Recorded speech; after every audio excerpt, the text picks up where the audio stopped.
The biggest challenge that I've had throughout this planning process has actually been Moxie. The last vertebrae on her spine that leads to her tail, it was compressing on the nerve, and it was just causing a lot of pain. We had the MRIs done, and the MRIs basically confirmed that diagnosis. Yeah, I know. Yeah, big girl.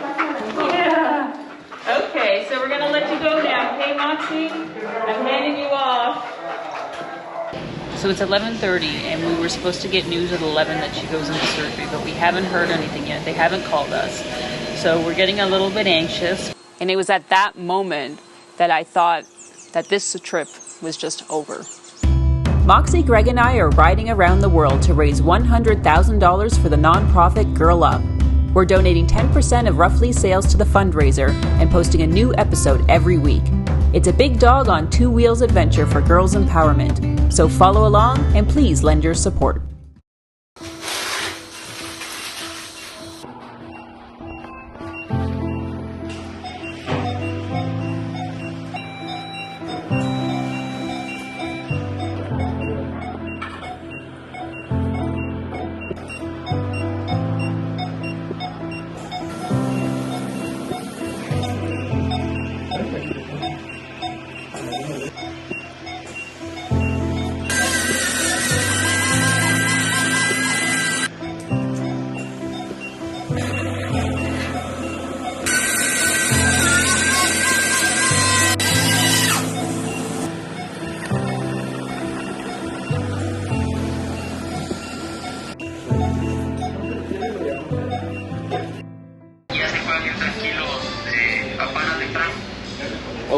Okay, me parece genial. She's fine.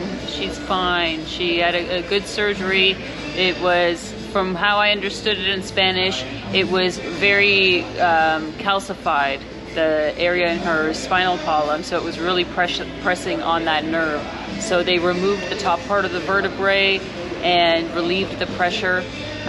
So it was definitely necessary. He did say something about the right nerve, which I missed. Bueno, pues se hizo el procedimiento, se logró eliminar la lámina, justamente como vimos en la tomografía, bastante tejido fibroso que estaba justamente abajo, sí, en contacto con las fibras nerviosas. Se logró quitar esa fibrosis.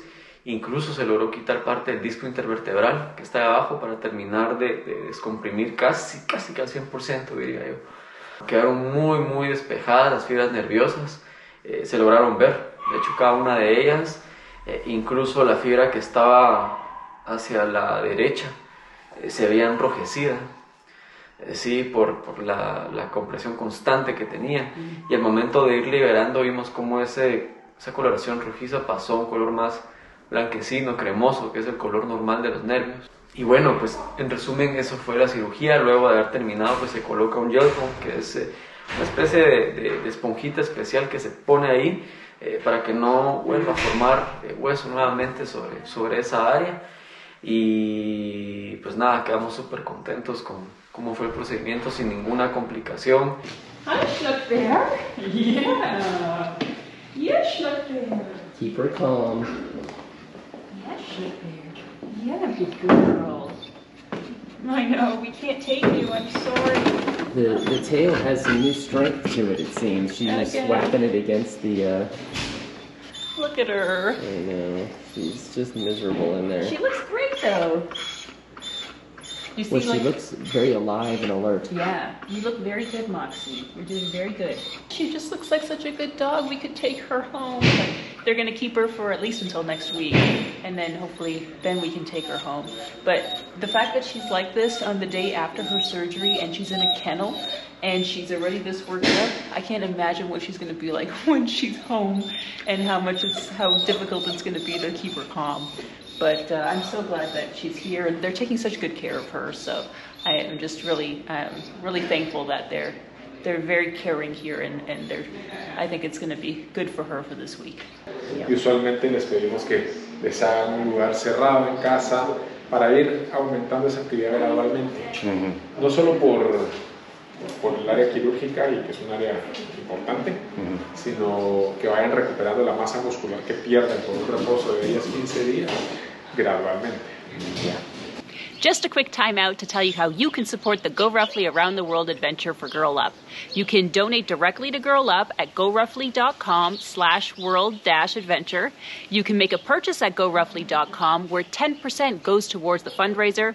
Tell all your friends and family about it. And of course, like this video and subscribe to the channel. Thanks so much. Now back to the adventure. Not only was Moxie's spine an issue, but her bulk is an issue. So Moxie's 75 pounds, and so she needs a giant-sized crate in order to fly. She can't go by checked baggage, she can't be in the cabin because she's too big and not a service dog, so she needs to go as unaccompanied cargo in a giant-sized crate, which sends us into a whole bunch of new logistics about trying to get her across the ocean. But the first challenge that we had was the new CDC ban. And that means that we need to get a permit for Moxie to be able to enter the U.S.A. The CDC in the States put out a temporary ban on dogs coming from high-risk rabies countries, and Guatemala is one of them. You have to apply for an import permit for your dog. To get the permit, there's a few things that I need. Moxie needs to get a rabies titter test done, which has to be done by an approved CDC lab. And of course, there's none in Guatemala. There is one in Mexico, and then there are like 3 in the States. The second one is just a normal, you have to show proof of rabies vaccination. So the other issue is that the permit is not guaranteed if they're coming for new employment or if they've been accepted to a university or for some other urgent reason why you would need to come back to the States with your dog. There are only 3 airports that you can enter in with your dog. So LAX, JFK, and I think one more. So that means we will need to fly Moxie into the States. She needs to be in the giant-sized crate, which is really only because of her ears. They basically are saying that she needs to go by unaccompanied cargo, so she'd go in a cargo plane. So the concern here is that our bikes and our dog and we will be in Tijuana. I'm gonna need to get Moxie down to Mexico City and fly her out of there so that we can be at the airport there, have the broker there, they do all the paperwork, and then she goes as unaccompanied cargo to LAX, and then I fly and pick her up when I get there. On our last trip around Guatemala, it turns out that that little tube that is attached to the batteries that are not the non-maintenance batteries, but the ones that you're supposed to maintain, that little tube came off the battery and ended up spilling battery acid on some of my bike. We noticed the dripping, and so when we got back, we brought it back to the mechanic.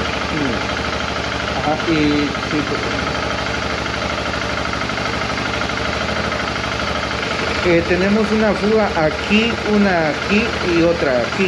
Son casi como 4. Ajá, pero son unos puntitos. Ajá, mínimo. Por puro sarro. Incluso mira, Greg, otra vez está pasando lo mismo. Mira, hay otra vez sarro. Tenemos sarro, mira otra vez cómo está cayendo en el motor. Otra vez lo mismo. Ajá. Y fíjate que esta batería, no sé si tú te das cuenta, la puedes tocar, mira. Pero como este ácido con el tiempo empieza a formar burbujas, entonces empieza a expulsarlo por aquí, por los taponcitos, y cae todo, y llega otra vez nuevamente aquí, mira. We've had a number of wonderful corporate sponsors come on board to lend their support and to be part of this unique adventure. Giant Loop has been a partner of ours for a while now, and they were kind enough to provide us with these 2 dry bags that we're going to use on our trip. So the kind folks at Tractive provided us with some GPS trackers for Moxie. GSC has helped us by providing us with a GPS device, and that's what we're using to track our locations. I wanted to share about one of the products that I'm using on my bike, and it's called the Atlas Throttle Lock. So everything has been fixed. I got a new chain, they did the valves, they changed the oil in the oil filter. They looked at my ABS, which has been a problem for a while, where it will engage even though it's not supposed to be on. And then it gives you that like bump, bump, bump feeling when you're braking. So he thinks that one of the sensors could be damaged. He got everything done. He even welded one of my cases, which was having an issue. So that's awesome. And yeah. Now I'm ready to ride. Now I just have to wait for Moxie to recover so I can take her with me. She's been doing really well. She's got all of her energy back, and we just took the staples out of her incision site. So she's coming along. Hopefully in the next few weeks we'll be able to actually take her outside of the garden and take her for a stroll. And I think at like the 6-week mark we can start taking her swimming again, which is going to be good for her. So I'm thinking that we're going to start... in Guatemala, and then as we go north, I know that we're going to go to Mexico City to see the Girl Up clubs. Yeah. And then from there, I know we want to do the Copper Canyon, which is like somewhere over on this side, right? Like on the coast area. And from there, I want to cross at Ciudad Juarez at El Paso. And then from there, we're going to do the White Sands National Park, and Kathy, one of my previous coworkers, is coming down to meet us. And then we'll start going over to Los Angeles. This is where we want to pick up your dad, right? We had the idea for the Can-Am. So see if maybe we can rent him one, or maybe Can-Am wants to get on board and show off how like an old guy that's never ridden anything before can just hop in a Can-Am and like get going. And then so we'll go to San Francisco, and then we'll end up in Seattle. And I think that's a good time for you to start flying back to Guatemala. Oh yeah, got to check on everything going on down here for RUFFLY. So then I'll stay for a week there, and you'll come back to Guatemala for the week. And then from there, then we get to start going north. And I know we have a lot of people that we want to see in BC, a lot of cockpit riders who want to ride with us. And then we would go north, and then get to Whitehorse in the Yukon. And then I think we said we were going to go up to Anchorage. And then from Anchorage, we'll do the push that would bring us to Fairbanks, and then all the way up to Prudhoe Bay, which is not even on this map, but I imagine it's like here. So then we go there, then we'll come back down to Anchorage, because we still have to trace this same route sort of back. Yeah. And then we'll go through Canada, and then there's the question here about if we'll dip back down and go around the Great Lakes, or if we'll go above the Great Lakes. And then that gets us into Toronto. And then depending on border situations. So I want to fly to Spain. I think that would be a nice jumping off point. It's further south enough so that by end of September, beginning of October, it's not going to be like too cold for us. The concern that I have is from Spain, we want to go south. And that means that we need to do that maritime border to get into Morocco. And right now, like the maritime border is closed for travelers. They don't have that ferry running right now. Because of COVID. But they do, you are allowed to enter by air. And that's in the past couple of months, I think Morocco has opened up again. They've been having some issues with Spain, like some political issues as well, not just COVID. So if it's still going to be that situation in October, which I really hope it won't be, what we would probably do is fly Air Canada from Montreal to Casablanca. And that gets us route, right, huh? Yeah, that gets us right into Morocco, and from there we can go south. Like right in. Oh, this is my apple pie. This is like one of your last baking excursions. Let me turn it off before the trip starts. Once we get to the States, that's when we're gonna have to get a what do you call it? A broker for all of our visas that we'll need, because I think from Senegal on, all of these need to be done in advance. Plus we'll need a carnet, right? Yes. Here's the plan. We would go through the western side of Africa to get to South Africa, back up the eastern side. Here, this area is still a little bit unknown right now. Ethiopia is closed because of their conflicts that they're having. Sudan, South Sudan, and Sudan always an issue. Is an issue. God, how cool would that be? But we do have connections because we lived there for quite a while. So there could be a way that we can cross in through Uganda and then come up and then through Khartoum and then potentially go on the Nile up in Egypt. So cool. And then we would be in Europe for the spring, basically the summer of 2023. And so this is North America, leg 1, Africa, leg 2, Europe is leg 3. I have not gotten that far yet. Yeah, now we're talking sort of generalities. Yes. Because anything can happen at that point. Yeah. The thought would be to go through the stands here and through India. And then we would basically end this part in Malaysia. And that would let us use their shipping routes to, from here, basically come all the way back down and come to the tip of Chile. So that's the thought. And then we would end up in Guatemala. So it's a mere 18 months later? No. 2 years maybe. Yeah, we'll see.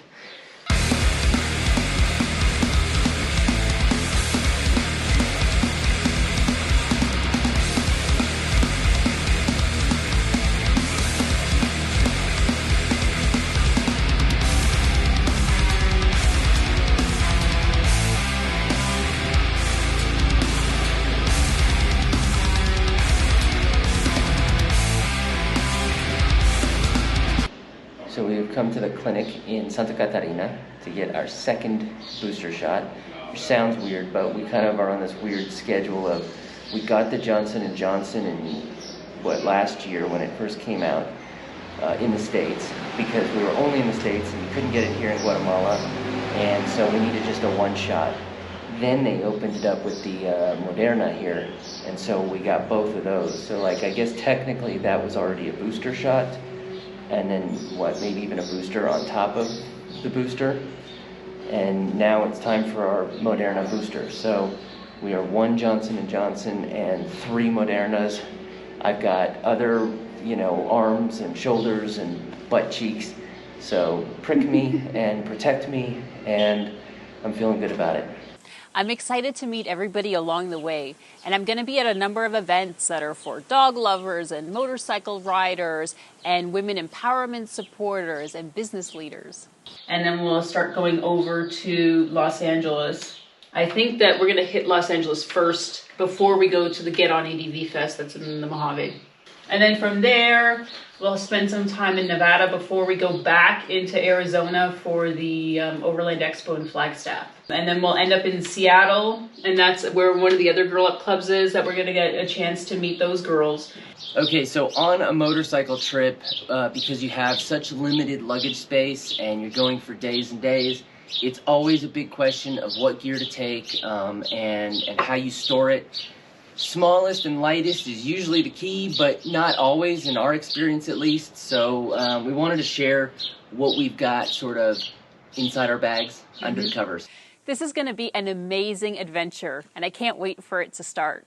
But first, I've got a launch party I got to get to. Moxie, let's go. Settle up. And up. Good girl.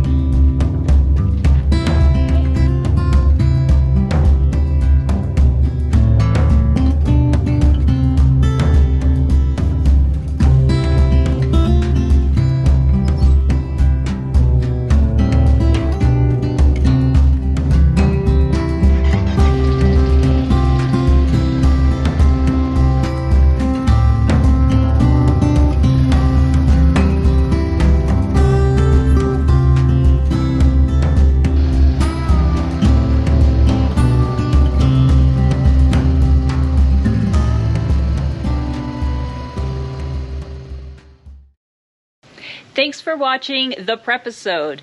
Next week is going to be the first full episode of Go Roughly Around the World. There you're going to see us at our launch party as we leave Panajachel and that we start heading out going towards Mexico. So hope you guys will tune in. Don't forget to subscribe to us here on YouTube so that you get notified when our episode comes out on Sunday at 11 a.m. Central, and at Instagram and Facebook at Go Roughly. Okay guys, talk to you soon.